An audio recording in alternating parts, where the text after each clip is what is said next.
नाम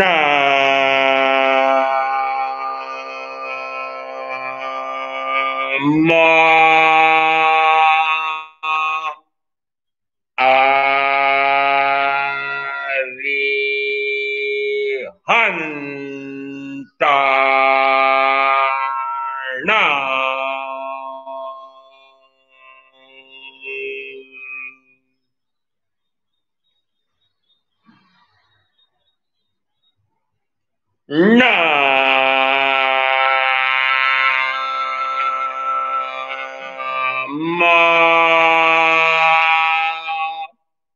सिद्धार्थ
नाम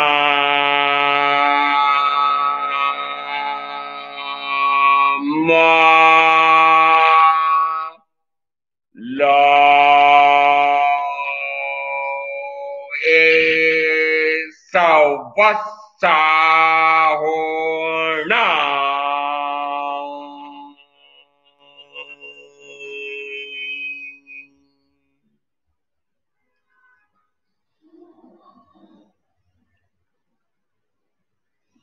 ऐसा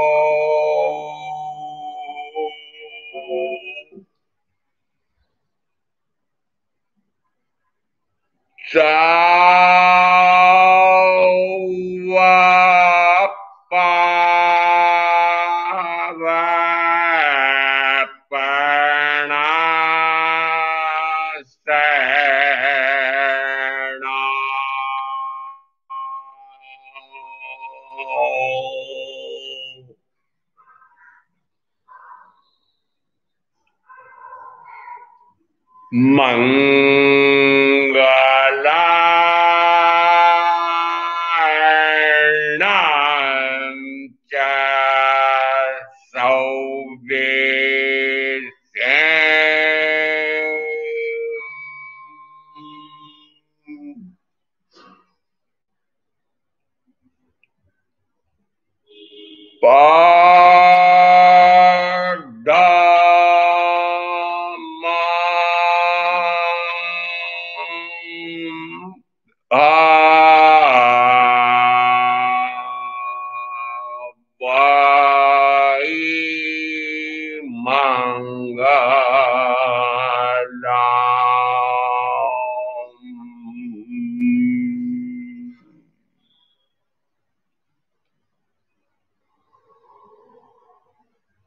नव तत्वों में पहले तीन जीव अजीव बंध उस पर चर्चा चल रही है। यह जीव शुद्ध चैतन्य स्वरूपी आत्मा इस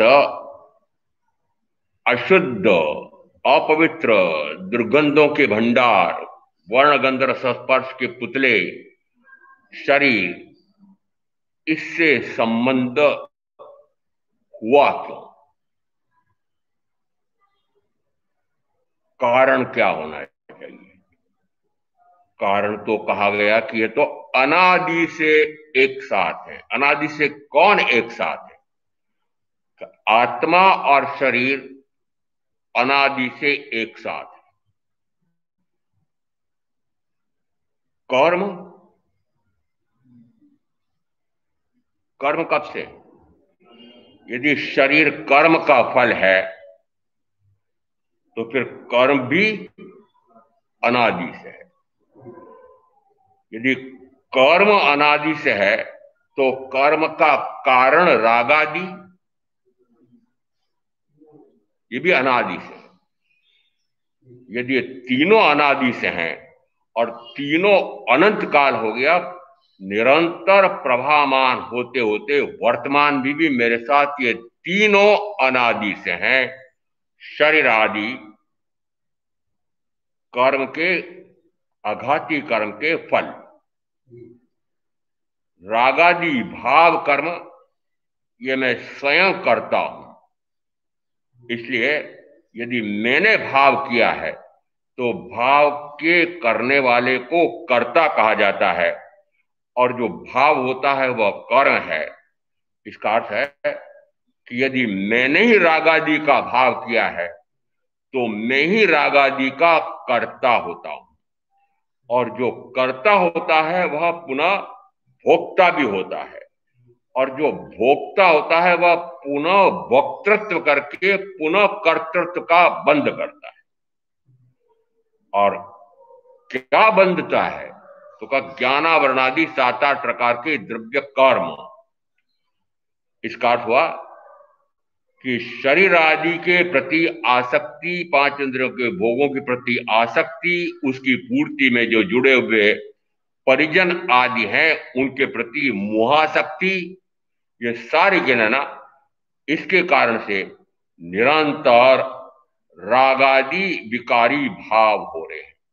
अब मुझे वर्तमान से जोड़ना है कि वर्तमान में एक बंध परंपरा कैसे है। प्रभाव रूप में तो अनादि से है, पर अब वर्तमान में सोचना मुझे, तो अभी पूर्व का नहीं सोचना है। वर्तमान में बंध कैसा हो रहा है, क्यों हो रहा है, उसका कारण कौन है? वर्तमान में बंध का कारण कौन? शरीर। क्या शरीर के आसक्ति के कारण से रागादि, या रागादि के कारण से होने वाले ज्ञानावरण आदि? किसको कारण मानना? तो प्रथमतः प्रारंभ हमने किया शरीर आदि, ये पूर्व के बंधे हुए अघाती कर्म के फल हैं। इन्हीं के, इसी शरीर आदि के कारण से फिर निरंतर मेरे विकार के भाव हो रहे हैं। रागादि विकारी भाव के कारण से ज्ञानावरणादि द्रव्य कर्म का बंध हो रहा है। तो अब कर्म का बंध का कारण कौन बना? अब इन 3 में से गिनना, वर्तमान की अपेक्षा से गिनना है कि ज्ञानावरणादि द्रव्य कर्म के बंध का मूल कारण कौन? मेरा रागादि विकार का भाव। यदि बंध को समझ लें, बंध के कारणों को समझ लें, तो फिर मुक्ति किससे होती है समझना पड़ेगा।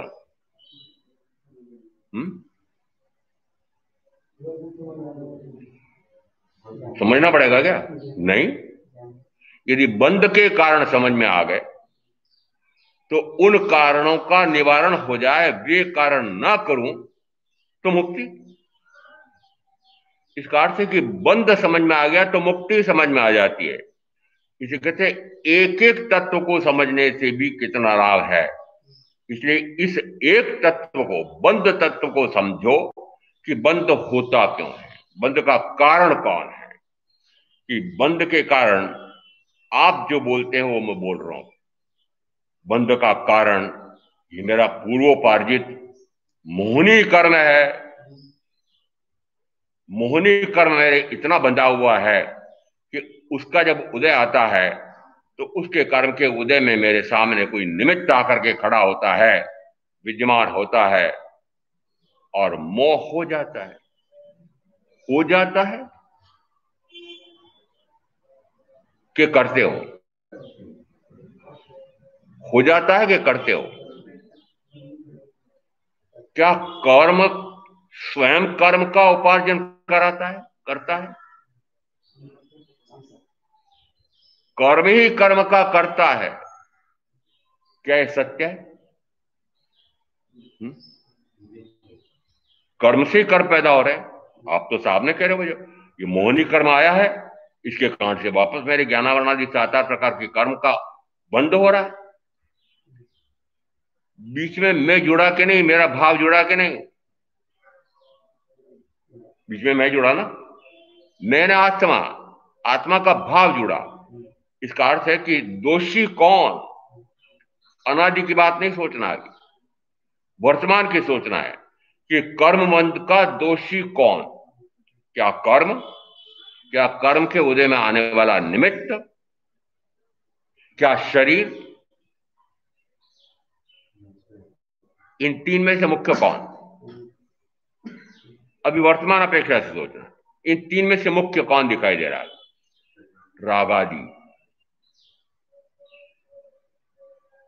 शरीर होते हुए, क्योंकि पदम चंद जी पटवा बोले इसलिए इनको उत्तर देना पड़ेगा, शरीर होते हुए भी लेश मात्र भी कर्म का बंध नहीं होता है। किसको? हरियंत परमात्मा। शरीर है ना, कर्म का बंध क्यों नहीं हो रहा है? तो शरीर कर्म के बंध का कारण नहीं हुआ। शरीर होते हुए भी निरंतर ज्ञाता दृष्टा, ज्ञाता दृष्टा, ज्ञाता दृष्टा स्वरूप प्रमाणता। कौन? कि अरिहंत परमात्मा। इसका अर्थ है कि शरीर कर्म का बंध कराए शक्ति नहीं। शरीर ने पुद्गल ने शक्ति नहीं है कि पुद्गल मुझे राग करा सकता हो, पुद्गल कर्म मुझसे राग करा सकता हो। पुद्गल कर्म के कारण से बाह्य में वो प्राण प्यारी, प्राण प्यारा, ये शरीर सामने भी कौन आता है? क्या प्राण प्यारी, प्राण प्यारा के आत्मा का दर्शन हो रहा है? किससे प्रभावित हो रहे हो? कि उसके शरीर से प्रभावित हो रहे हो। और मैं बहुत स्पष्ट बोलता हूं, आपने जो संबंध बना रखे हैं पति पत्नी आदि के, वो सारे शरीर के संबंध है, आत्मा के संबंध नहीं है। इसका अर्थ है कि जो कर्म के उदय में आने वाला निमित्त है वो बाई में जीता जागता मनुष्य दिखाई दे रहा है, परंतु वह भी शरीर रूपी मानो। इसका अर्थ है कि पुद्गल समक्ष में आया है। और पुद्गल आया क्यों है? कि ज्ञानावरण आदि कर्म के उदय में आया है। तो ज्ञानावरण आदि कर्म क्या है? ये भी कार्बन वर्णा के पुद्गलों से बने हुए हैं, तो वह भी पुद्गल। इसका अर्थ है कि इन तीन में से यदि दो पुद्गल हैं, शरीर आदि, राग आदि, ज्ञानावरण आदि, तीन में से दो पुद्गल हैं, शरीर और शरीर के साथ जुड़े हुए परिजन, परिचित, धन, वैभव, भोग साधन, ये सारे पुद्गल, पुद्गल के बने हुए।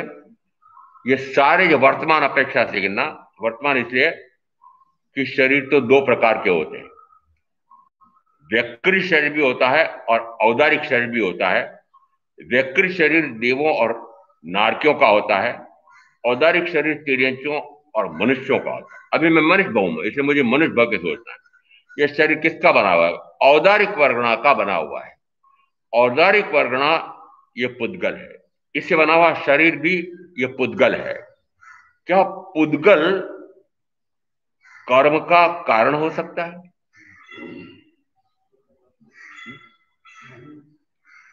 पुद्गल कर्म का कारण नहीं है। आरिसा भवन है, वस्त्रालंकार से सुसज्जित शरीर है, क्या उनको वह शरीर और वस्त्रालंकार कर्म का बंद करा सकते हैं? कराया क्या भरत चक्रवर्ती को? क्या चक्रवर्तित्व बंद करा सकता है? हुँ? चक्रवर्तित्व का भोग बंद कराता है। किसको कौन बंद करा? चक्रवर्तित्व। वो चक्र 6 खंड, वे नहीं, उस 6 खंड में यदि उसकी आसक्ति है, मैं 6 खंड का अधिपति चक्रवर्ती हूं, यदि ऐसी आसक्ति है, ऐसा अंदर में गर्व है, घमंड है, अभिमान है, तो वह जो गर्व घमंड अभिमान का भाव है, मैं इसका स्वामी हूं, इस प्रकार का भाव है, मैं इसका भोग कर रहा हूं, भोगना चाहता हूं, इसका मजा लेना चाहता हूं, ऐसा भाव है। यदि ऐसा भाव है तो स्पष्ट में देखो कि ब्रह्मदत्त चक्रवर्ती ने क्या किया कि इस प्रकार का भाव करके इतने कर्म का बंद कर लिया कि ठेठ 7वीं नारकी में गए। इसका अर्थ है कि एक चक्रवर्ती यदि चक्रवर्तित्व का सारा वैभव मिलते हुए भी और परम आत्म वैभव प्रकट कर लेते हैं भरत, और एक चक्रवर्ती ये सारे वैभव प्राप्त करके और पुनः 7वीं नारकी में जा रहे हैं, तो क्या चक्रवर्तित्व कर्म का कारण माना जाए?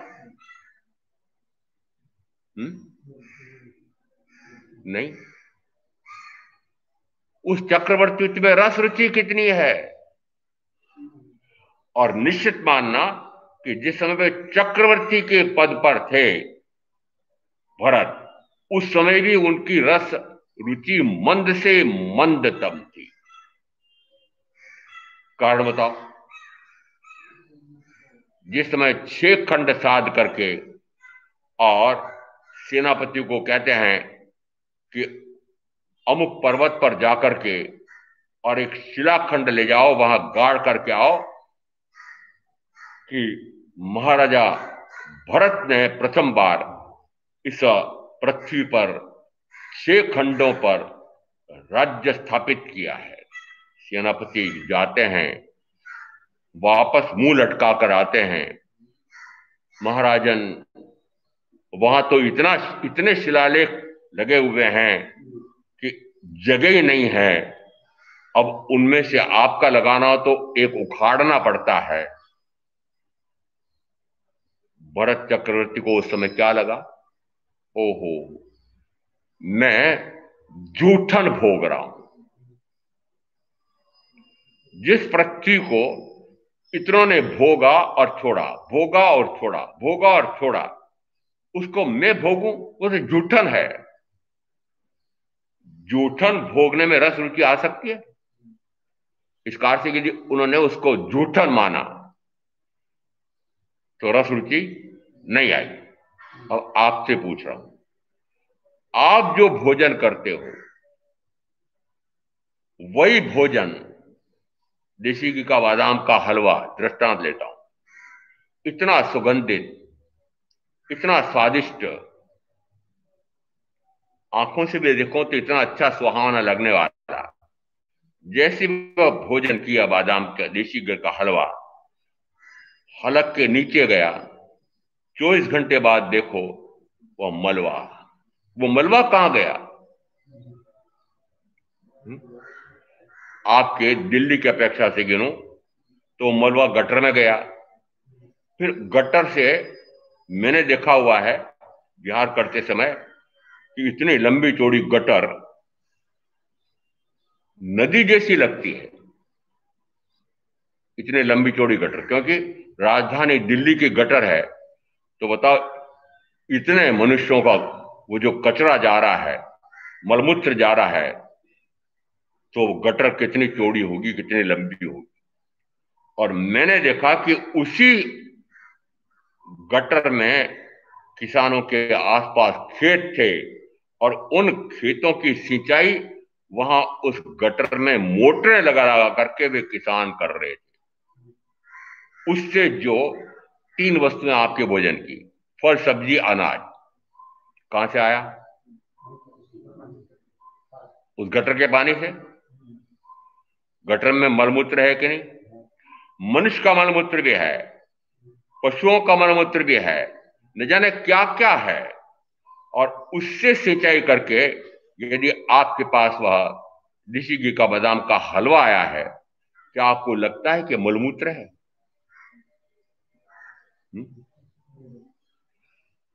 वस्तुतः वह मिट्टी का मलमूत्र, मिली हुई मिट्टी का परिवर्तित रूप है, पर्यांतरित रूप है।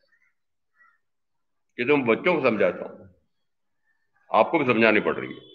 इसका अर्थ है कि मैं निरंतर भोगता हूं, छोड़ता हूं, पुनः भोगता हूं, पुनः छोड़ता हूं।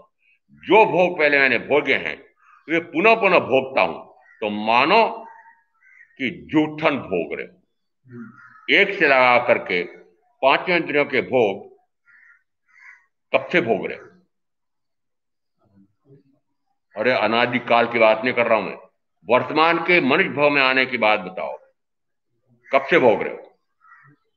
कि जितना जितना आयुष का काल व्यतीत हुआ है, उस सारे आयुष काल में पांच इंद्रियों के चक करके भोग भोग रहे हो।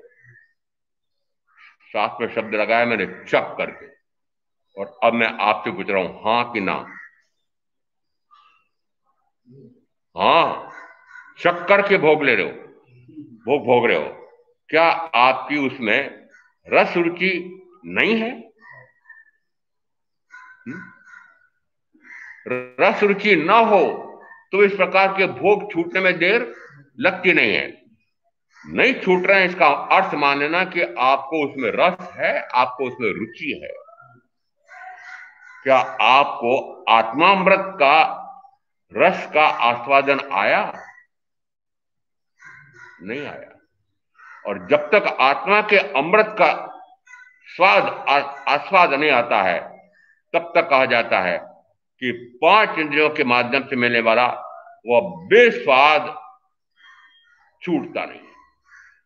अब इसको विलोम करता हूं कि जिस समय आत्मामृत का पान हो जाए उस समय बेस्वाद छूट जाता है। जब तक वह पांच इंद्रियों का बेस्वाद आ रहा है, तब तक आत्मामृत का आस्वाद आ नहीं सकता। आपको क्या करना है? प्रथमतः तो आपको पांच इंद्रियों के भोगों के स्वाद बेस्वाद लगते हैं, क्या जहर लगते हैं?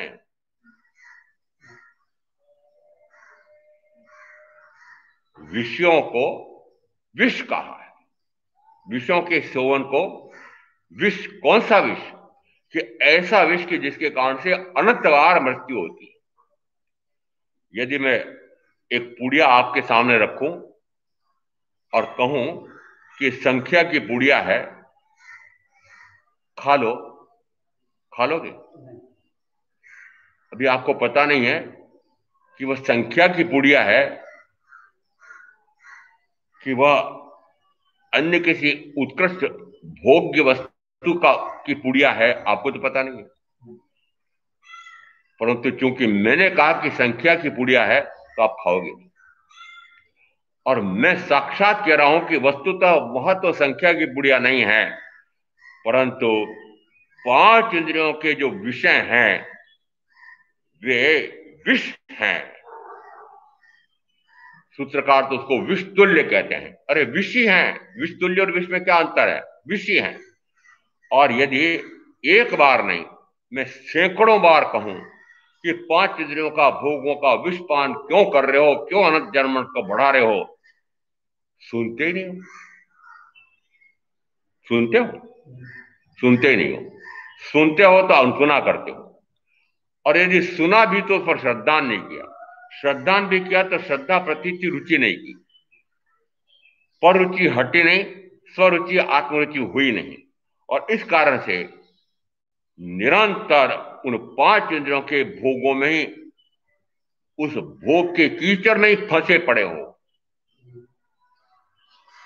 पंख में जिसमें मक्खी गिर जाए, मच्छर गिर जाए, तो वह उसमें फंस करके प्राण गंवा देता है। आपके लिए क्या करूं? वही हाल हो रहा है, वही हाल हो रहा है।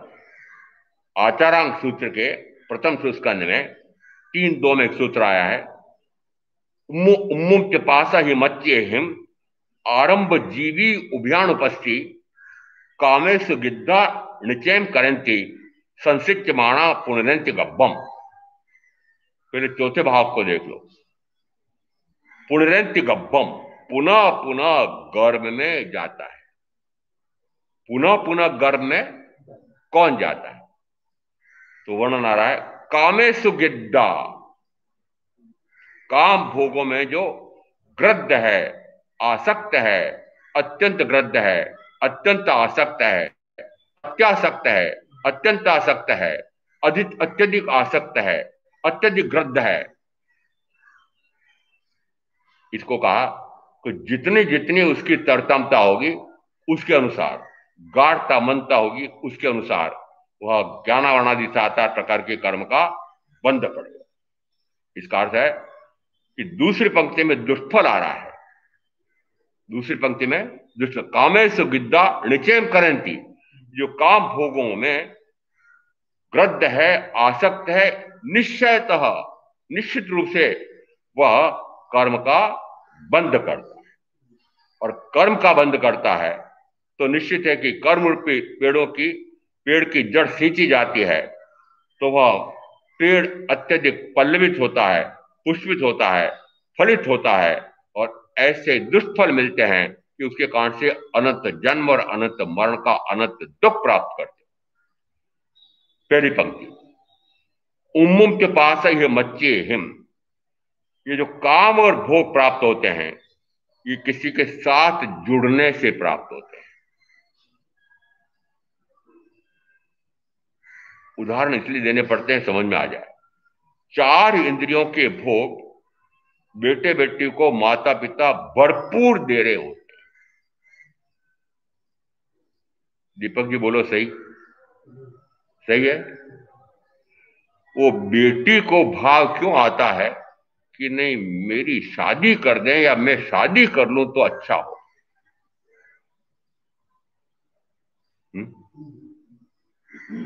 आपको आया था कि नहीं? अरे हमसे क्यों पूछते हो आप? आया था। क्यों? क्योंकि 4 इंद्रियों के भोगों में वह मजा नहीं है कि जो 5वीं इंद्रिय। इसका अर्थ है कि 5वीं इंद्रिय का भोग यदि आपने माना है कि उसी में उतना मजा है तो जितनी मजा उतनी कजा सजा। कि 5वीं इंद्रिय का भोग भोगता है तो यहां तक आ जाता है कि ठेठ यदि स्त्री है तो 6ठी और पुरुष है तो 7वीं आरती में जाता है। ऐसे 5वीं इंद्रिय का भोग, अब अपने आप से पूछना, अपने आप को उत्तर देना, क्या छूट गया है? दूसरा प्रश्न पूछ रहा हूं, क्या छोड़ना चाहते हो? अरे कोई तो उत्तर दे दो।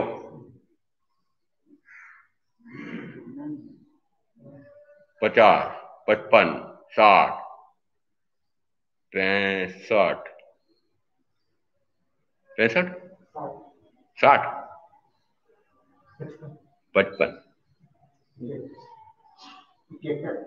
75। ब्रह्मचर्य है? साफ साफ पूछ रहा हूं, सीमित नहीं, पूर्ण। मैंने दृष्टांत देखे हैं, नाम पता नहीं बताता परंतु घटना तो बता देता हूं। चातुर्मास लगने वाला था उस समय, लाल भवन जयपुर में चातुर्मास था। एक दंपत्ति आए, पता लगा साफ साफ शरीर से भी पता लग रहा था 80-85 का जोड़ा था।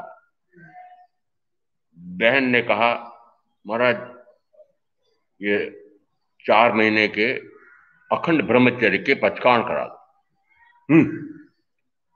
पति ने फट से हूं कर दिया। अब हूं कर दिया, मना कर दिया तो अच्छा हमारा सावन भादो को करा दो। सावन भादो जब पूरे हो गए तो फिर सहज ही वापस बहन बोली, पति ने फिर मना कर दिया। सोचो, 80-85 की जोड़ी भी ब्रह्मचर्य पालन नहीं करना चाहती है और शरीर जर्जर हो रहा था, ये भी मैंने देखा था। और आगम में आया है कि शरीर चाहे जर्जर हो जाए, क्षीण हो जाए, क्षीण होते हुए भी वह भोग का भाव नहीं मरता है। क्षीण होने से वह भोग नहीं पाता है, भोग की सामर्थ्य शरीर अपेक्षा से रहती नहीं है। हो सकता है कि सामने वह भोग का निमित्त भी ना हो, तब भी क्या भोग का भाव मिटता है? क्यों नहीं मिटता है? क्यों नहीं मिटता है? आपने माना कि इन भोगों में सुख है, बस वही गड़बड़ हो रही है। भोगों में सुख है, इसकी मान्यता वह अज्ञान ज्ञानावरणीय कर्म के कारण से, उसी के कारण से दर्शनावरणीय, अज्ञान और दर्शन, उन्हीं दो के कारण से दर्शन मोहनी मिथ्यात्व, और उसी के कारण से चारित्र मोहनी। और इस प्रकार से ये रागादि का या मोहादि का, भोगादि का होना, ये सारे कारण जो हैं ये एक साथ हो रहे हैं। इसका अर्थ है कि मत मानो कि ज्ञानावरणीय कर्म का क्षयक्षम हो गया है, दर्शनावरणीय कर्म का क्षयक्षम हो गया है, दर्शन मोहनी कर्म का क्षयक्षम हो गया है, मुझे सम्यक दर्शन प्रकट हो गया है। सम्यक दर्शन भी हो और 5 इंद्रियां, उसमें भी 5वीं इंद्री या किसी भी इंद्री के भोग में रस रुचि रह जाए, तो मानना कि सम्यक तो नहीं हुई। सम्यक्त्व और 5 इंद्रियों के भोग दोनों एक साथ रह नहीं सकते, दोनों एक साथ रह नहीं सकते। सम्यक तो ही है तो भोगों में रस रुचि घटती मिटती जाएगी, घटती नहीं कहता हूं, घटती मिटती चली जाएगी। और यदि घट नहीं रही है, मिट नहीं रही है, तो मानना कि सम्यक तो नहीं हुई। उम्मुम असह्य मच्ची हिम, कारण क्या है? कारण है कि आपने कुछ संबंध बनाए हैं। उम्मुम पास, पाश, पाश यानी बंधन, कि उम्मुम पाश यह मच्ची हिम, जो पाश, जो बंधन बांध रखे हैं। हे मनुष्य, हे साधक, तीर्थंकर क्या कहते हैं? इन पाश को, इन पाश बंधनों को अविलंब तोड़ दो, अविलंब तोड़ दो। उम्मुम च पास यह मच्चे हिम, पाश बंधनों को अविलंब तोड़ दो। अब यदि आप कहते हैं कि इसे टूटते नहीं हैं, टूटते नहीं है, तो आगे फल आ रहा है कि फल कारण क्या बन रहा है, फल क्या आ रहा है? उम्मुम च पास यह मच्चे हिम आरंभ जीवी उभयानुपस्थि, क्योंकि ये 5 इंद्रियों के भोगों की आसक्ति, ग्रद्धता, ये छूट नहीं रही है, मिट नहीं रही है, तो फिर उन भोगों की पूर्ति के लिए क्या कर रहे हो? आरंभ जीवी, आरंभ पूर्वक आजीविकोपार्जन कर रहे हो। आजीविकोपार्जन करने के लिए परिश्रम, पुरुषार्थ तो करना पड़ेगा कि नहीं? करते हो? 24 घंटे में से कितने घंटे? तो आजकल की ये जॉब करने वाले, जॉब करने वालियों का मुझे पता लगा कि 9 घंटे न्यूनतम तक तो वो विदेशी कंपनियां उनसे भरपूर कार्य लेती है। 1.5-2 घंटे आने जाने के लगते हैं, और उसके बाद में फिर कुछ काम शेष रह गया है तो कहते हैं घर जाके करके लाना, घर जाके फिर करके फिर लाना। इसका अर्थ है 9 घंटे कार्य के, आने जाने के 3-4 घंटे, और फिर कम काम बच गया तो फिर घर में 16-17 घंटे। और अब मैं पदमचंद जी पटवा को पूछता हूं, कल कारखाने में काम करने में आपको कितने घंटे लगते हैं? वहां साक्षात करने में हो सकता है आपके इतने निपुण कार्यकर्ता हैं कि साक्षात आपको वहां बैठा नहीं रहना पड़ता हो, परंतु उधेड़ बुन में, योजना में कुछ हारा तो बोलो। उधेड़ बुन में, उधेड़ बुन यानी अमुक ये चिकित्सा संबंधी वस्तुएं बनाऊं तो कैसे बनाऊं, उधेड़ बुन चलती रहती है, संकल्प विकल्प चलते रहते हैं, कैसे बनाऊं, कैसे बनाऊं, कैसे उत्कृष्ट उत्कृष्ट बनाऊं, मेरी मांग बढ़ जाए, कमाई बढ़ जाए, भोग साधन बढ़ जाए। ये उधेड़ बुन यहां कहा है। ये जो काम भोग के साधन जुटाने वाले, कहा है उम्मुम के पास है ये मच्ची हम आरंभ जीवी उभयानुपस्थि, कि आरंभ पूर्वक आजीविका दो प्रकार से करता है, शारीरिक और मानसिक, दोनों प्रकार की। वो खेत खोदने वाला, सड़क खोद करके और सड़क बनाने वाला, पास की मिट्टी खोद करके सड़क बनाने वाला, ये जितने कारीगर मजदूर आपके कार्य करते हैं किसी भी निर्माण कार्य में, वे 8 घंटे डट करके परिश्रम करते हैं। मैंने देखा हुआ है, प्रातःकाल 8 से 12 बजे तक वो कस करके शरीर से काम लेता है, और रोटा लाया हुआ होता है, उसके साथ थोड़ी चटनी प्याज लहसुन आदि होते हैं, खाया, 10-15 मिनट में रोटा खाया, और उसी मिट्टी ढेलों पर वह सो जाता है, और 1 घंटे में से पौन घंटे चक करके नींद लेता है। अब आप सेठ साहूकारों को, करोड़पतियों अरबपतियों को मैं पूछ रहा हूं कि आपको ऐसी नींद आ जाती है? क्यों नहीं आती है? कि जो निरंतर उधेड़ बूंद चल रही है, वह पो चल रही है, संकल्प विकल्प चल रहे हैं, आर्ध्यान चल रहा है, और आर्ध्यान इतने संकल्प विकल्प चलते हैं कि वह निरंतर उसी उसी उधेड़ बूंद में सारा समय निकल जाता है, करवट बदलता रहता है, और नींद नहीं आती है। विष मिश्रित गोलियां खानी पड़ती है। अरे मरण तो पहले ही मोल ले रहे हो, विष मिश्रित गोलियां खाते हैं, फिर जब मूर्छित हो जाता है, वह मूर्छित कैसे कौन होता है? वह मस्तिष्क मूर्छित हो जाता है कि शरीर मूर्छित हो जाता है, तब निद्रा आती है। महाप्रमाद का अर्थ क्या निकल रहा है? कामेशु गिद्दा, आगे आया कामेशु गिद्दा नित्यम करंती। ये जो निरंतर प्रकार से शारीरिक रूप से और मानसिक रूप से जो जो कार्य करके, आरंभ समारंभ समारंभ करके परिग्रह जोड़ते हैं, 9 प्रकार के बाह्य परिग्रह, ये परिग्रह जोड़ करके फिर उन परिग्रहों के माध्यम से भोग भोग करके और मजा लेते हैं। तो यहां 2 प्रकार से उभयम शब्द जो आया है, उसको 2 अर्थ निकलते हैं, कि वह इस भाव भी दुखी होता है और पर भाव भी दुखी होता है। एक अर्थ दिया कि शारीरिक रूप से भी दुखी होता है और मानसिक रूप से भी दुखी होता है। दूसरा अर्थ दिया वो इस भाव में भी दुखी। अब जो जो आरंभ समारंभ समारंभ कर रहे हैं, जो जो परिग्रह जोड़ रहे हैं, जो जो परिग्रह जुड़ा हुआ बहन है, उस परिग्रह को संभालने में जो जो परिश्रम कर रहे हैं, उसको सुखपूर्वक हो रहा है क्या? दुखपूर्वक ही हो रहा है। यदि आपने आरंभ समारंभ समारंभ किया है, तो प्रथम तो बताओ कि दुख भोगना पड़ रहा है कि नहीं?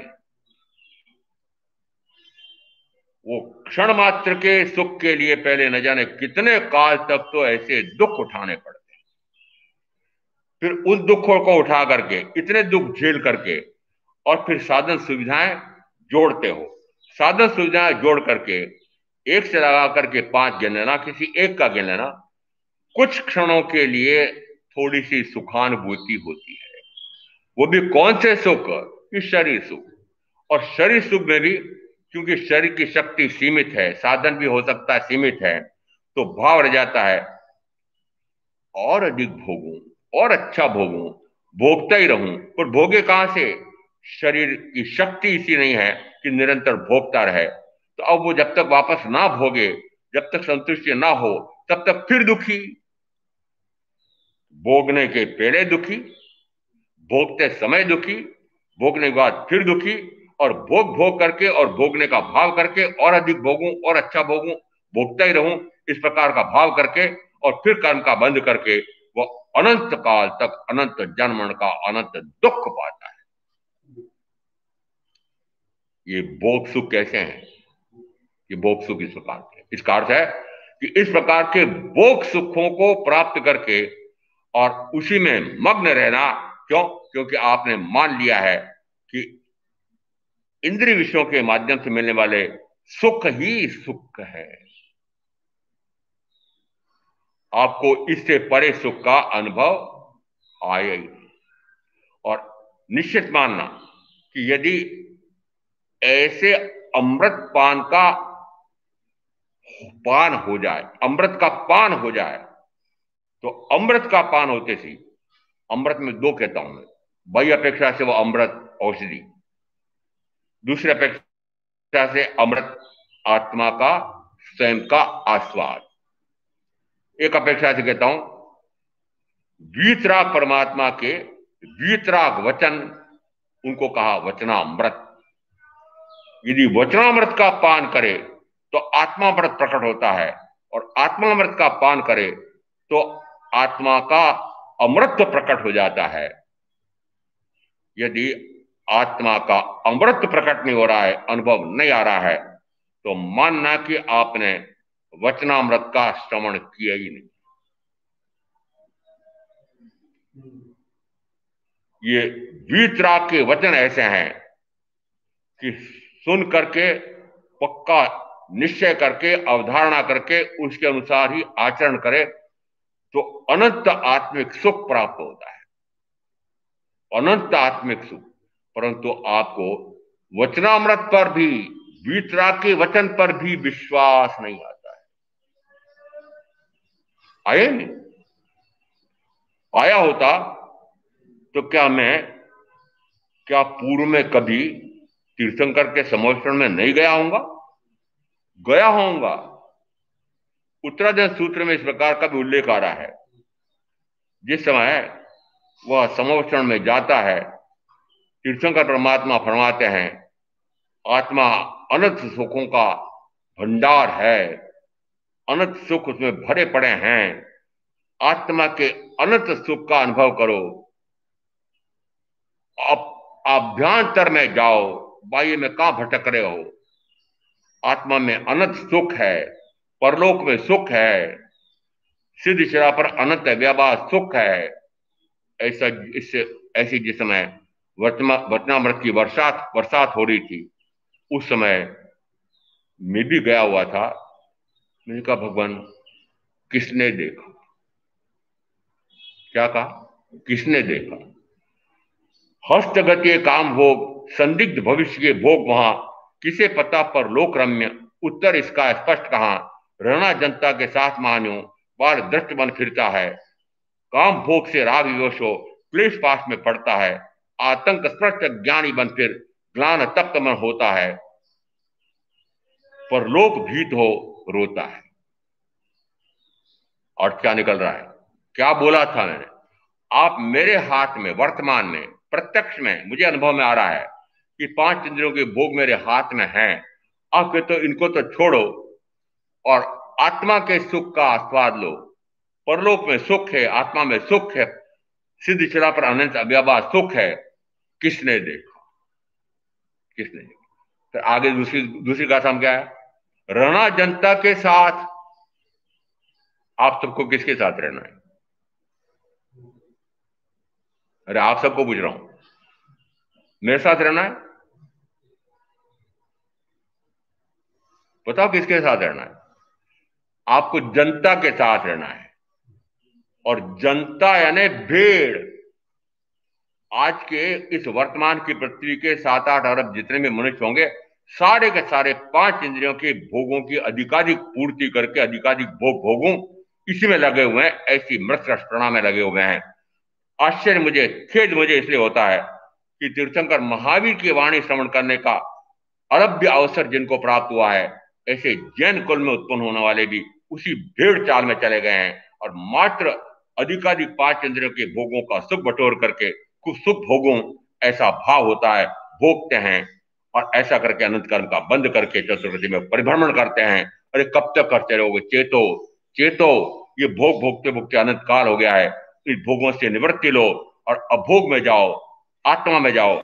अपने आप को जानो, अपने आप को देखो, अपने आप में रमो, तो अनंत आनंद का अनुभव आता है। ऐसा तत्व का शुरू समझ करके मैं आप जो साधना करेंगे उनका अवश्य कल्याण होगा। ओम शांति। गुरुदेव क्या गया? चत्तारि मंगलम अरिहंता मंगलम सिद्धा मंगलम साहू मंगलम केली प्रणतधमो मंगलम। चत्तारि लुगुत्तमा अरिहंता लुगुत्तमा सिद्धा लुगुत्तमा साहू लुगुत्तमा केवली प्रणतधमो लुगुत्तमा। चत्तारि सनपवज्जामि अरियन्ते सनपवज्जामि सिद्धे सनपवज्जामि साहू सनपवज्जामि केवली प्रणतम धम्मम शरणम पवज्जामि। चार मंगलिक, चार उत्तम, चार शरणा, और शरणा नहीं कोई जो भव्य प्राणी याद रे तो अक्षय अमर पद।